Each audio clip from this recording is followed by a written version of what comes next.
You have to read the history of slavery to understand this. There were two kinds of Negroes. There was that old house Negro and the field Negro. And the house Negro always looked out for his master. When the field Negroes got too much out of line, he held them back in check. He put them back on the plantation. The house Negro could afford to do that because he lived better than the field Negro. He ate better, he dressed better, and he lived in a better house. He lived right up next to his master in the attic or the basement. He ate the same food his master ate and wore his same clothes. And he could talk just like his master. Good diction. And he loved his master more than his master loved himself. That's why he didn't want his master hurt.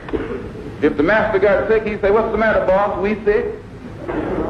When the master's house caught a fire, he'd try and put the fire out. He didn't want his master's house burned.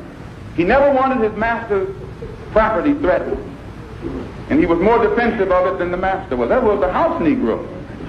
But then you had some field Negroes who lived in huts, had nothing to lose. They wore the worst kind of clothes. They ate the worst food.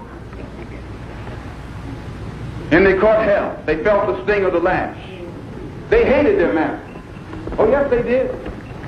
If the master got sick, they prayed that the master died. If the master's house caught a fire, they prayed for a strong wind to come along. This was the difference between the two. And today you still have house Negroes and field Negroes. Yeah.